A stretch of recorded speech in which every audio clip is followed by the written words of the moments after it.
Demonizing the victim. It is important to stress the fact that that in the Milgram experiments, the subjects thought they were shocking innocent strangers. There was no accusation that the one being shocked was a bad person or had done anything immoral. It should be obvious that if the average person will, at the behest of authority, inflict pain upon an innocent person, he will also inflict such pain with less hesitation and less guilt upon someone he imagines to be deserving of such pain. The U.S. military, and presumably many other militaries, have done a lot of research to determine what can be done to overcome a soldier's natural aversion to killing so that he will kill on command. And one of the most effective ways of achieving this is to demonize and dehumanize the one he is being told to shoot.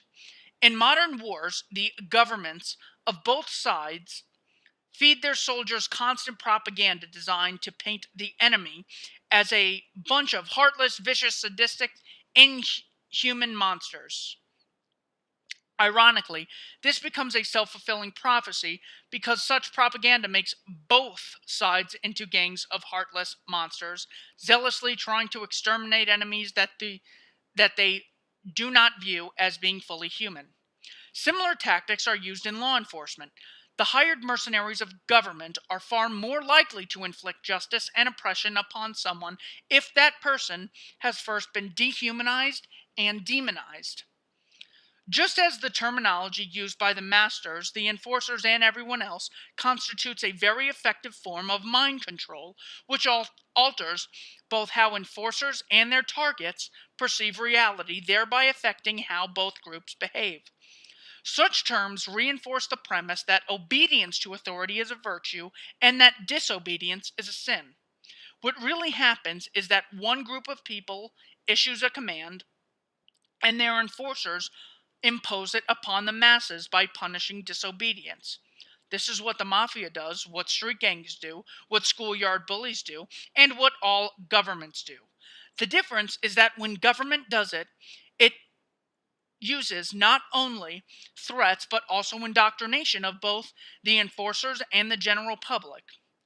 Where the message of most thugs is usually direct and honest: do what I say or I'll hurt you. The government message involves a great deal of psychology and mind control, which is essential to making the state mercenaries feel righteous about inflicting oppression on others. The controllers in government portray themselves as lawmakers who have the right to govern society, portray their commands as laws, and portray anyone who disobeys them as criminals. And, unlike mafia heavies, those who administer retribution against any who disobey the politicians are portrayed not merely as hired thugs, but as noble law enforcers who are righteously protecting society from all the uncivilized, contemptuous lawbreakers.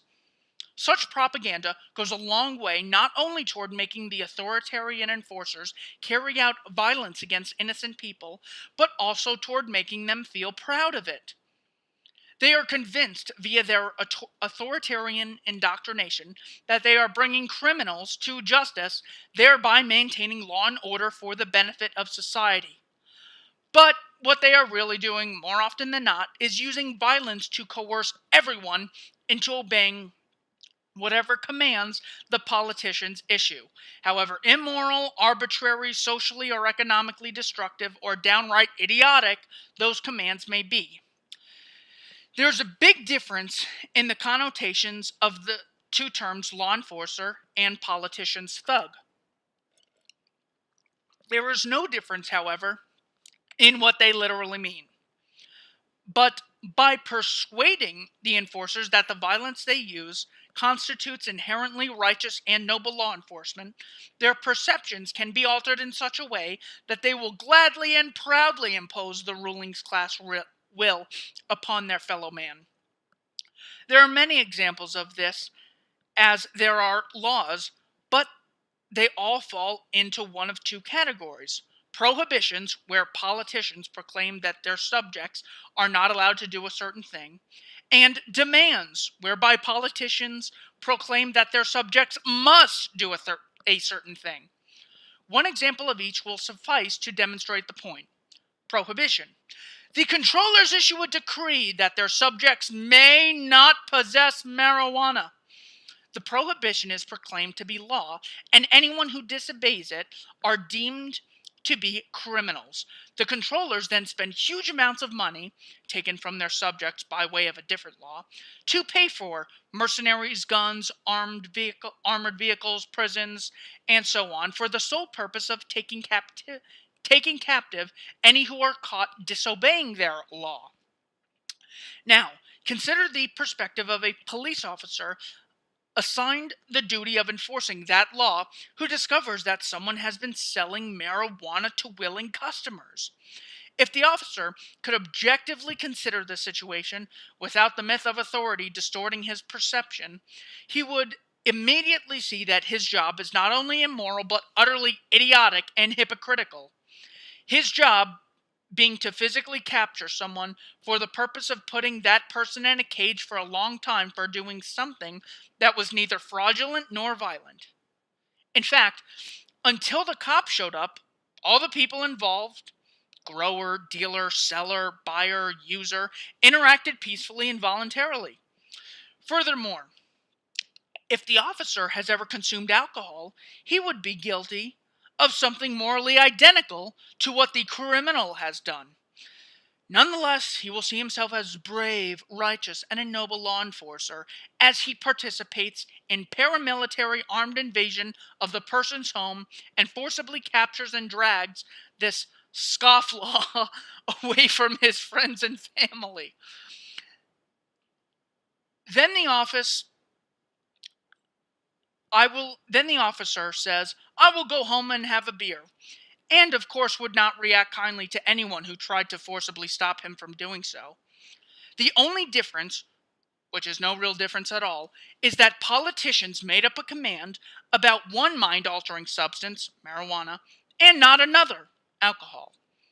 As a result, the officer will truly believe that using one mind-altering substance is good, wholesome, all-American behavior, while using another is shady, immoral, and criminal, and even justifies violent assault and kidnapping of the perpetrators. Demand. The controllers enact a law saying that any of their subjects who own property must give to the controllers every year a payment in the amount of 2% of the value of the subject's property. That demand is called property tax and is proclaimed to be the law, and anyone who disobeys it are criminals and tax cheats. The controllers then set up an organization of tax collectors to find anyone who disobeys, to either forcibly extract money from them or forcibly evict them from their properties and seize such properties and give them to the controllers. Of course, if anyone did that without all of the authoritarian propaganda, it would be called extortion. You have to pay me a bunch of money every year or I won't let you live in your house. And very few people, including those who now work as tax collectors, would want to be a part of such a racketeering scheme.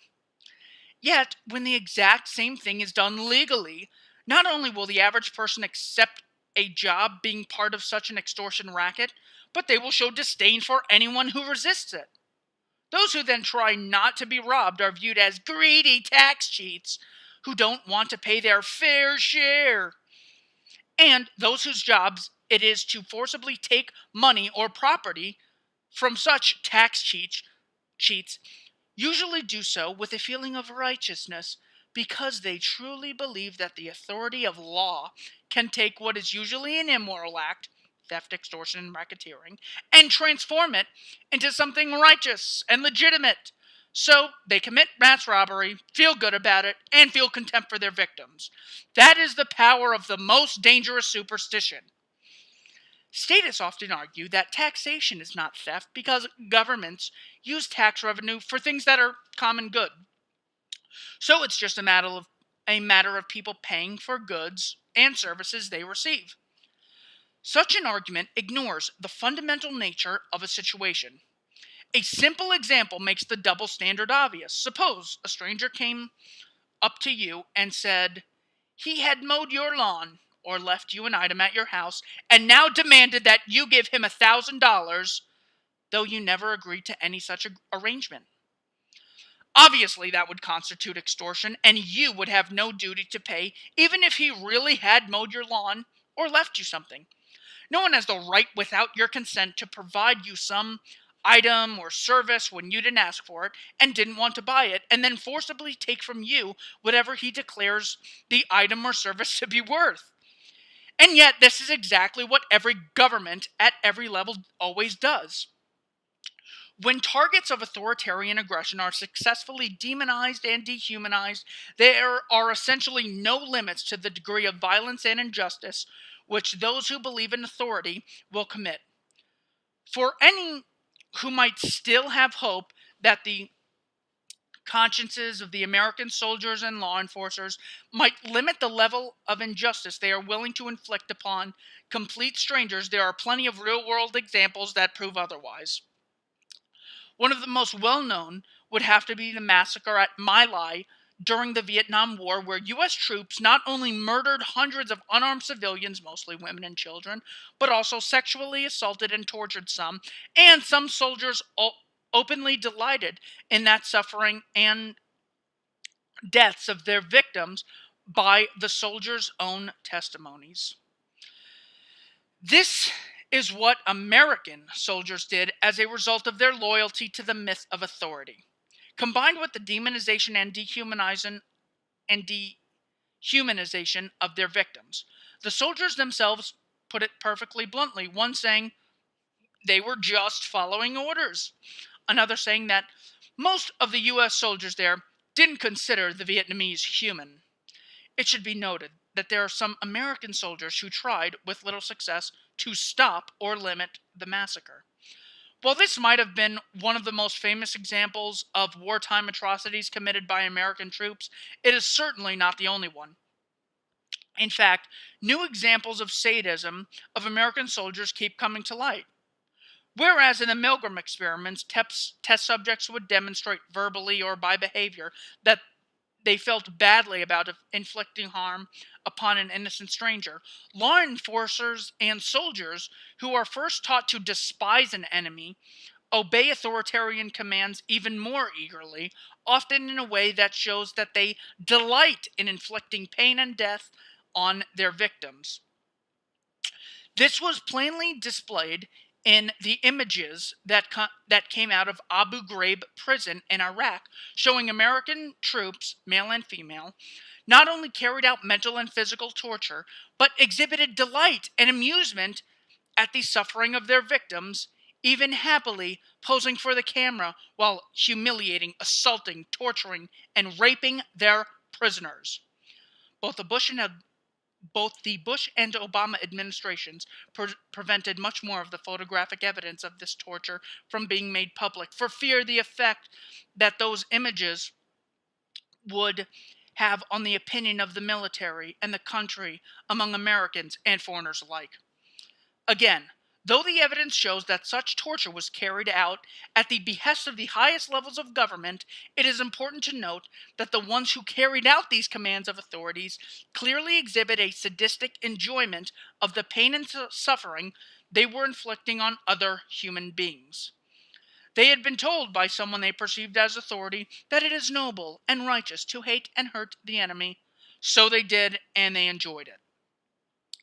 The same attitude and mentality can be seen in various law enforcement actions, such as the assault on Ruby Ridge in 1992 and the raid, standoff, and eventual massacre near Waco, Texas in 1993.